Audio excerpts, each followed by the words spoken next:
BSP की इस चुनावी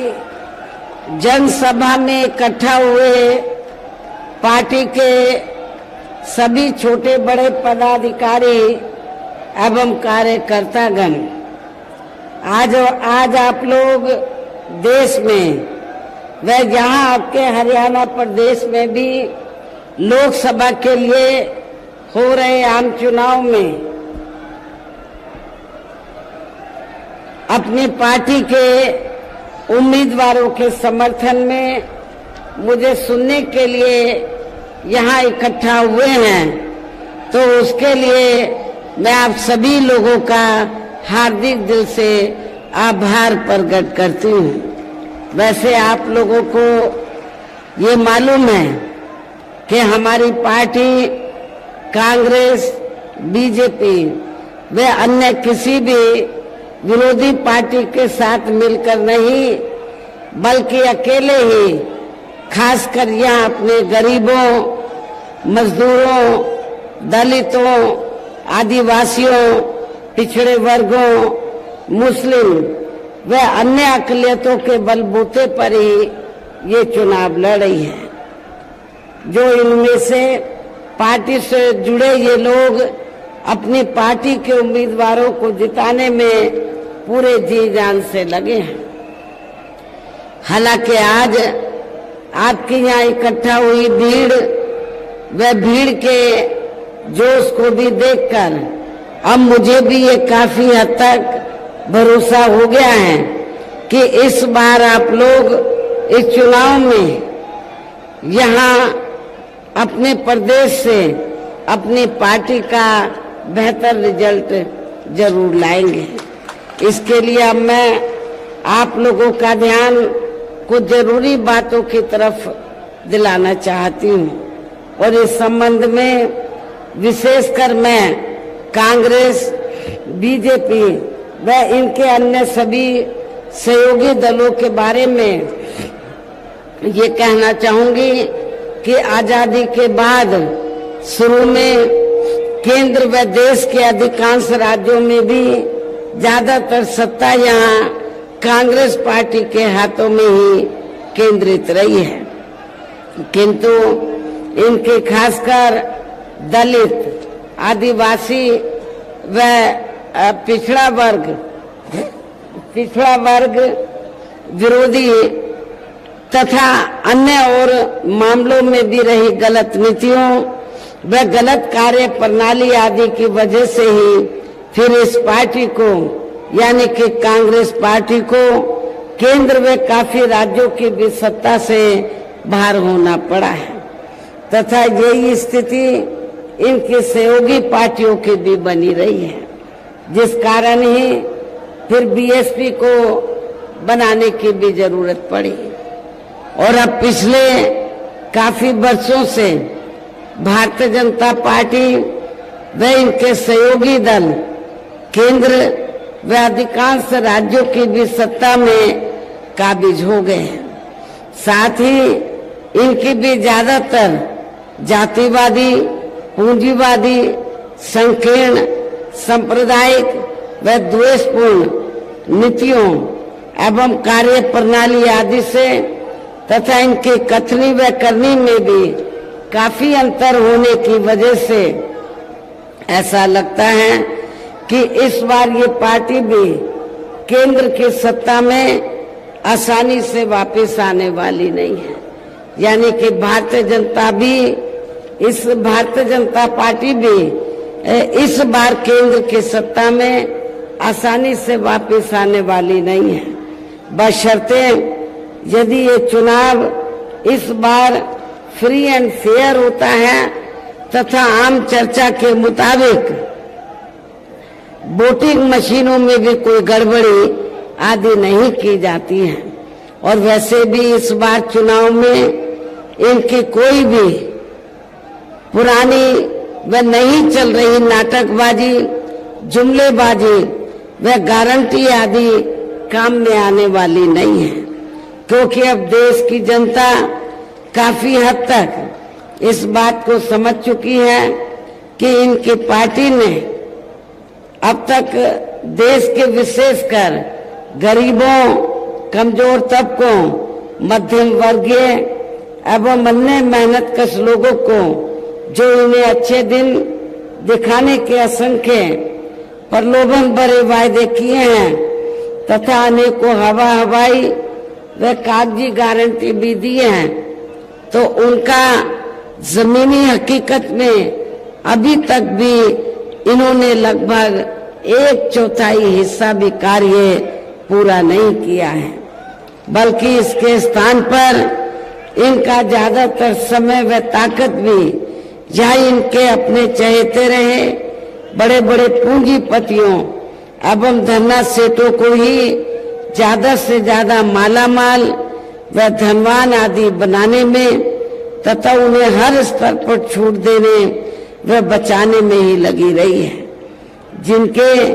अधिकांश आर्थिक सहयोग से ही ये पार्टी व अन्य पार्टियां भी अपना संगठन चलाती हैं तथा चुनाव आदि भी लड़ाती हैं, जिसका काफी कुछ खुलासा बॉन्ड की आई रिपोर्ट से भी हो जाता है। इस संदर्भ में यहाँ मैं ये कहना चाहूंगी, अभी कुछ दिन पहले तो माननीय सुप्रीम कोर्ट ने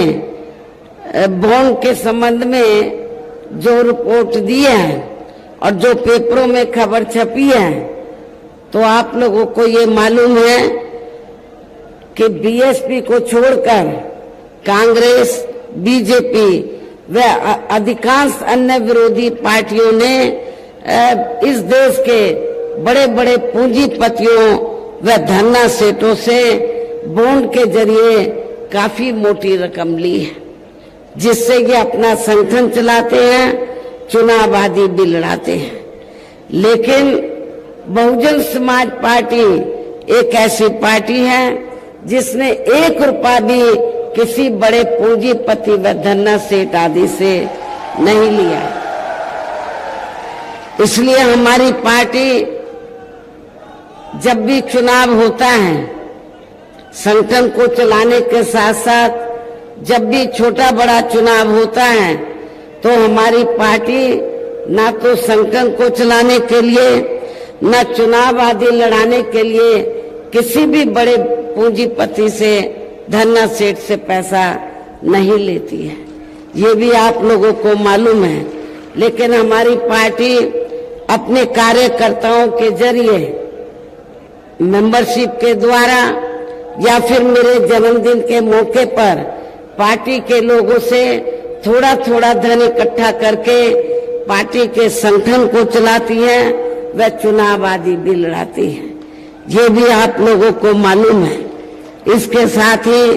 अब ऐसा लगता है कि कांग्रेस पार्टी की तरह ही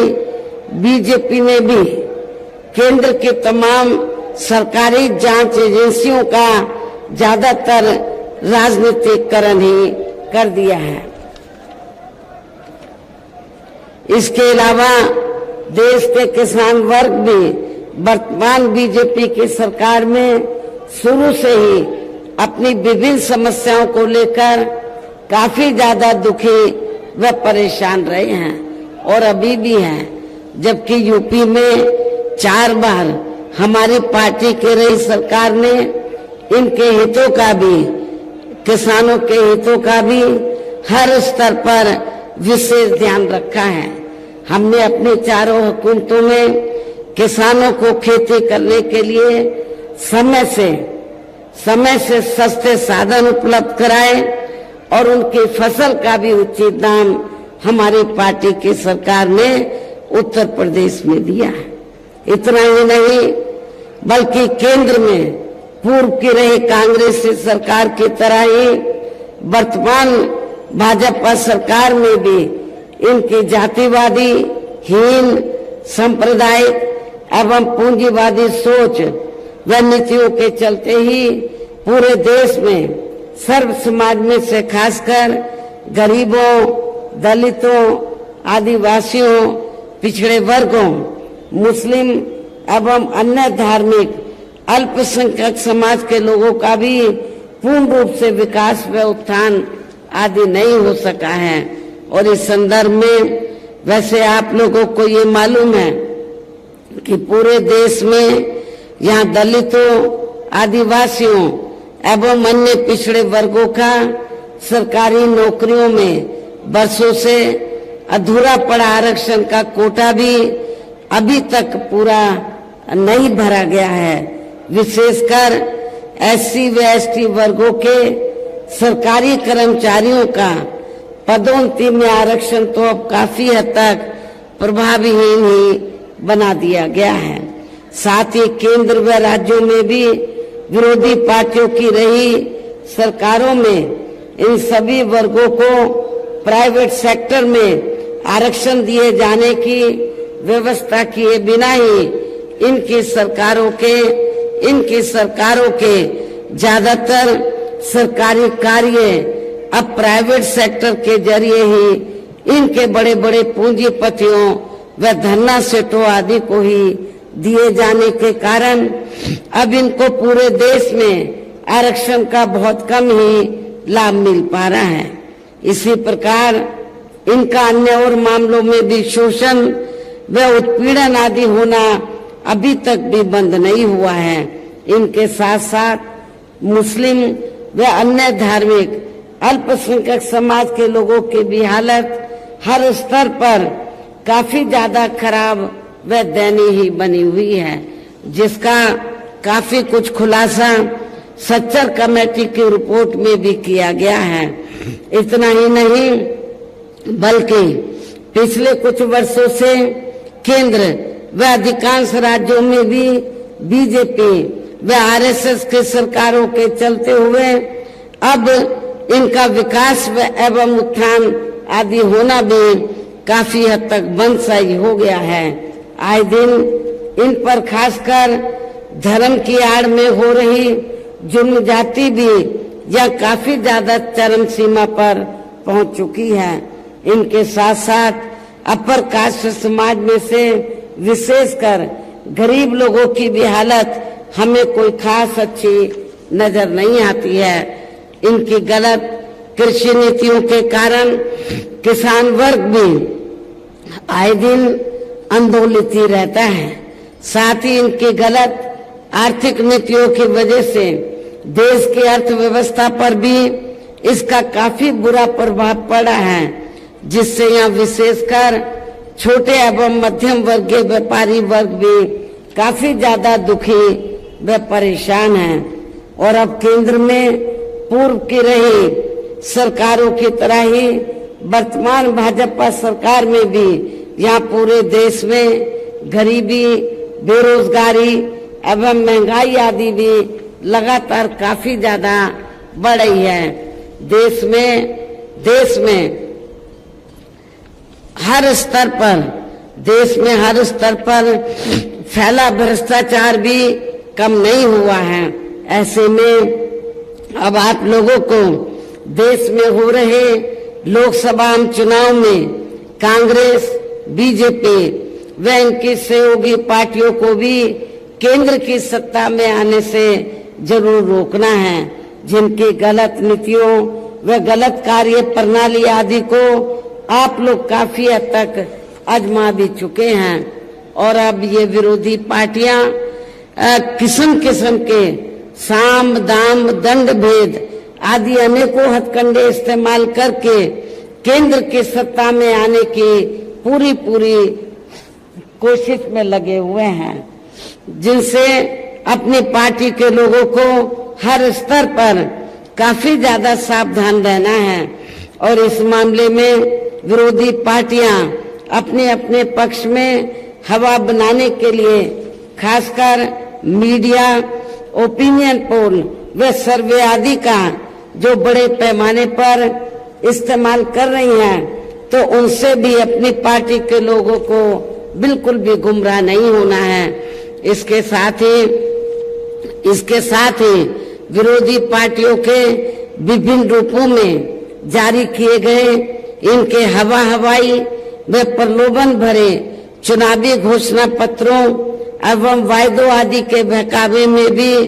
पार्टी के लोगों को कतई नहीं आना है, जिन्हें ये पार्टियां चुनाव खत्म होने के बाद ज्यादातर अमल में नहीं लाती हैं और अब जिन पर से देश की जनता का अधिकांश विश्वास ही उठ गया है। यही खास वजह है कि हमारी पार्टी किसी भी चुनाव में अपनी पार्टी का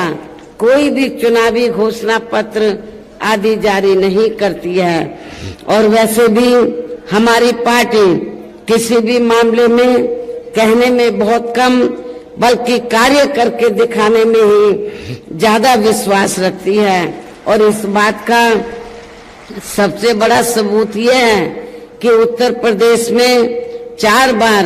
हमारी पार्टी के नेतृत्व में रही सरकार ने चुनाव में पार्टी के बिना जारी किए गए घोषणा पत्र के ही प्रदेश में आम जनहित में काफी कुछ ऐतिहासिक कार्य करके दिखाए हैं, जिनकी अब देश में अधिकांश पार्टियों की सरकारें काफी नकल भी कर रही हैं। जबकि इस मामले में हमारी पार्टी का ये कहना है कि यदि इन पार्टियों के स्थान पर केंद्र में हमें अपनी पार्टी की सरकार बनाने का मौका मिलता है, तब फिर हमारी पार्टी की बनी सरकार केंद्र में जहां अब तक की रही सभी विरोधी पार्टियों की सरकारों की तरह केवल हवाई व कागजी कार्य आदि नहीं करेगी, बल्कि उत्तर प्रदेश की तरह ही जमीनी हकीकत में ठोस कार्य करके भी दिखाएगी। और इस संदर्भ में खासकर मैं ये कहना चाहूंगी, केंद्र द्वारा देश में पिछले कुछ समय से अति गरीब परिवारों को अस्थायी तौर पर फ्री में जो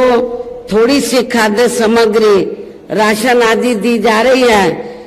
तो उससे इनका स्थायी तौर पर भला होने वाला नहीं है। लेकिन आपको ये भी मालूम है, जब असेंबली का चुनाव होता है और पार्लियामेंट का भी चुनाव अब हो रहा है, तो भारतीय जनता पार्टी और आरएसएस के लोग तो गांव-गांव में जाकर जिनको ये फ्री में राशन देते हैं, गांव-गांव में जाकर ये लोग गरीब लोगों को ये कहते हैं, क्या कहते हैं कि बीजेपी ने, श्री नरेंद्र मोदी जी की सरकार ने आपको फ्री में राशन दिया है, आपने बीजेपी का, आरएसएस का, श्री नरेंद्र मोदी जी का नमक खाया है, इसलिए आप लोगों को ये अदा करना है। लेकिन मैं आप लोगों को ये बताना चाहती हूँ, गरीब लोगों को ये बताना चाहती हूँ, जिनको फ्री में राशन मिल रहा है, तो वो कोई बीजेपी अपनी जेब से नहीं दे रही है, आरएसएस अपनी जेब से नहीं दे रही है, और इतना ही नहीं, श्री नरेंद्र मोदी जी भी अपनी जेब से नहीं दे रहे हैं, बल्कि जनता जो टैक्स देती है उस टैक्स के पैसे से आप लोगों को फ्री में राशन दिया जा रहा है। और वैसे भी गरीब लोगों की ये जटिल समस्या देश में हर हाथ को काम देने से ही केवल दूर हो सकती है, जिसकी तरफ हमारी पार्टी की बनी सरकार विशेष ध्यान देगी। साथ ही देश में पिछले काफी वर्षों से आए दिन बढ़ रही गरीबी, बेरोजगारी व महंगाई आदि से भी जनता बहुत ज्यादा दुखी है, जिसे भी आर्थिक नीतियों में तब्दीली करके जरूर दूर किया जाएगा। धर्म की भी आड़ में पिछले कुछ वर्षों से खासकर मुस्लिम समाज के लोगों की द्वेष की भावना से जो इनका काफी ज्यादा शोषण व उत्पीड़न आदि किया जा रहा है, तो इसे भी जरूर रोका जाएगा। कहने का तात्पर्य ये है कि देश में इस समय हो रहे लोकसभा चुनाव में विरोधी पार्टियों के जारी किए गए उनके हवाई व प्रलोभन भरे चुनावी घोषणा पत्रों आदि के बहकावे में अब यह खासकर देश के अति गरीबों, मजदूरों, बेरोजगारों एवं अन्य जरूरतमंद लोगों को बिल्कुल भी नहीं आना है। और अब इन्हें ऐसी सभी विरोधी पार्टियों को केंद्र की सत्ता में आने से जरूर रोकना है, जिनकी कथनी व करनी में काफी अंतर रहा है तथा जिन्हें ये लोग बरसों से आजमा भी चुके हैं। ऐसे में अब मेरा यही कहना है कि आप लोगों को अपने खुद के व अपने प्रदेश एवं देश के भी हित में अपने वोटों को यहाँ कांग्रेस, बीजेपी व अन्य विरोधी पार्टियों को न देकर केवल अपनी एकमात्र हितैषी पार्टी बहुजन समाज पार्टी को ही देना है। जो ये पार्टी उत्तर प्रदेश की तरह ही केंद्र में भी अपनी पार्टी की सरकार बनने पर फिर पूरे देश में जहां अपनी पार्टी की सर्वजन हिताय व सर्वजन सुखाय की नीतियों पर आधारित इस सरकार चलाएगी। इसके साथ साथ केंद्र से जुड़ी आपके क्षेत्र के जो भी यहाँ स्थानीय समस्याएं होंगी तो उन्हें भी फिर दूर करने का हर संभव पूरा प्रयास किया जाएगा। साथ ही यहाँ गरीबों, मजदूरों, बेरोजगारों, कर्मचारियों, किसानों, छोटे व्यापारियों एवं अन्य मेहनतकश लोगों के हितों का भी विशेष ध्यान रखा जाएगा। सर्व समाज में से खासकर दलितों, आदिवासियों, पिछड़े वर्गों, मुस्लिम व अन्य धार्मिक अल्पसंख्यक समाज के लोगों के विकास व उत्थान के साथ साथ हर स्तर पर इनकी सुरक्षा आदि के लिए भी प्रभावी कदम उठाए जाएंगे और तभी फिर यहाँ वास्तव में अपने देश के महान संतों, गुरुओं व महापुरुषों में भी विशेषकर महात्मा ज्योतिराव फूले, श्री छत्रपति साहू जी महाराज, श्री नारायण गुरु, बाबा साहब डॉक्टर भीमराव अंबेडकर एवं मान्यवर श्री कांशीराम जी आदि का अधूरा रहा सपना जरूर साकार हो सकता है, जिनको यूपी में हमारी पार्टी की रही सरकार द्वारा हर स्तर पर पूरा आदर सम्मान दिया गया है। इन्हीं खास बातों के साथ ही अब मेरा पार्टी व मूवमेंट के हित में यही कहना है कि हमारी पार्टी ने आपके हरियाणा प्रदेश में जिनको भी लोकसभा के लिए चुनाव के मैदान में उतारा है, जो यहाँ आपके सामने मंच पर भी मौजूद हैं, तो उन्हें आप लोगों को जरूर कामयाब बनाना है, जिसके लिए जहाँ पार्टी के केंद्रीय व स्टेट के कोऑर्डिनेटर तथा स्टेट की पूरी कमेटी व यहाँ के अन्य सभी स्तर के छोटे बड़े पदाधिकारी एवं कार्यकर्तागण आदि पूरे जी जान से लगे हैं। और अब अंत में मेरा यही कहना है कि आप लोगों को वोट पड़ने वाले दिन यह अपनी पार्टी के सभी उम्मीदवारों को पार्टी का जो चुनाव चिन्ह हाथी है, अपनी पार्टी का जो चुनाव चिन्ह हाथी है, तो हाथी चुनाव चिन्ह के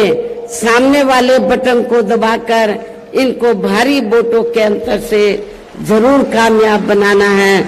इस खास अपील के साथ ही अब मैं अपनी बात यही समाप्त करती हूँ। जय भीम, जय भारत।